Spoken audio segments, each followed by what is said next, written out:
Oh, he's got underneath that one. Babar Azam کی قیادت میں قومی ٹیم دوبارہ فتح کی راہ پر گامزن۔ کپتان بابر اعظم سمیت سینئر کھلاڑیوں کی ٹیم میں واپس آتے ہی قومی کرکٹ ٹیم فتح کے ٹریک پر واپس آ گئی اور نیوزی لینڈ کو پہلے T20 میچ میں بآسانی 88 رن سے شکست دے کر 5 میچوں کی سیریز میں 1-0 کی برتری حاصل کر لی۔ Kiwi fast bowler Matt Henry کی ہیٹرک بھی ٹیم کے کسی کام نہ آئی۔ حارث رؤف 4 کھلاڑیوں کو آؤٹ کر کے میچ کے بہترین کھلاڑی قرار پائے۔ قذافی اسٹیڈیم میں رمضان المبارک کے دوران کھیلی جانے والی سیریز کے افتتاحی میچ میں کپتان بابر اعظم نے اپنے کیریئر کے 100ویں میچ کو فتح سے یادگار بناتے ہوئے ٹاس جیت کر پہلے بیٹنگ کا فیصلہ کیا۔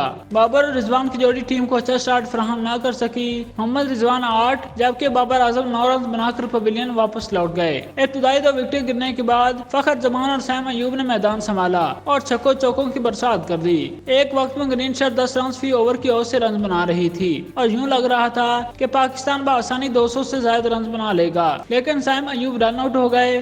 انہوں نے 47 رنز بنائے۔ ان کی فخر زمان کے ساتھ 79 رنز کی شراکت داری بھی بنی۔ سیم ایوب کے آؤٹ ہونے کے بعد پاکستان کا مڈل آرڈر دباؤ میں نظر آیا اور اوپر نیچے 3 وکٹیں گر گئیں۔ میٹ ہنری نے پہلے شاداب خان اور اس سے اگلی ہی گیند پر افتخار احمد کو آؤٹ کر کے پاکستان کی مشکلات میں اضافہ کر دیا۔ رہی سے ایک کسر فخر زمان کے آؤٹ ہونے پر پوری ہو گئی، جو 47 رنز بنا کر اس سوڈی کی گیند پر قید تھما بیٹھے۔ اماد وسیم اور فہیم اشرف نے اسکور کو تھوڑا آگے بڑھایا، لیکن اماد بھی جلد پویلین روانہ ہو گئے۔ انہوں نے 16 رنز بنائے۔ 8ویں آؤٹ ہونے والے کھلاڑی شہنشاہ افریدی تھے، جن کا میٹ ہنری کی گیند پر باؤنڈری پر نہایت شاندار کیچ پکڑا گیا۔ شاہین کو آؤٹ کر کے میٹ ہنری نے اپنی ہیٹرک بھی مکمل کی۔ وہ نیوزی لینڈ کی جانب سے T20 میں ہیٹرک کرنے والے چوتھے بولر ہیں۔ 20ویں اوور میں پہلے فہیم اشرف 22 رن بنا کر بین لیسٹر کی گیند پر کیچ آؤٹ ہوئے اور اس کے ایک گیند بعد ہی حارث رؤف نے بھی ہٹ لگانے کی کوشش میں کیچ پکڑا دیا۔ یوں پاکستانی ٹیم 20ویں اوور میں 182 رن بنا کر آؤٹ ہو گئی۔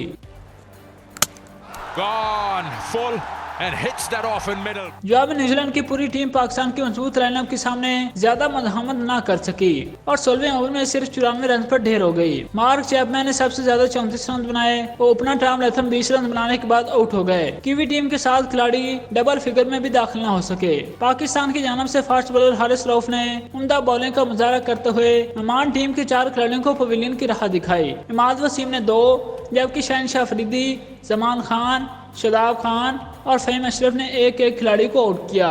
گزشتہ ماہ افغانستان کے خلاف شارجہ میں کھیلی گئی T20 سیریز میں آرام کرنے کے بعد بابر اعظم، محمد رضوان، شہنشاہ افریدی، حارث رؤف اور فخر زمان قومی ٹیم میں واپس آئے، جبکہ نیوزی لینڈ کو سینئر کھلاڑیوں کی کمی شدت سے محسوس ہوئی، جو اپنے ملک کی نمائندگی کو چھوڑ کر بھارت میں IPL کھیلنے میں مصروف ہیں۔ نیوزی لینڈ کے خلاف گزشتہ 5 میچز میں سے گرین شرٹ کی چوتھی کامیابی تھی۔ سیریز کا دوسرا میچ 17 اپریل کو قذافی اسٹیڈیم میں کھیلا جائے گا۔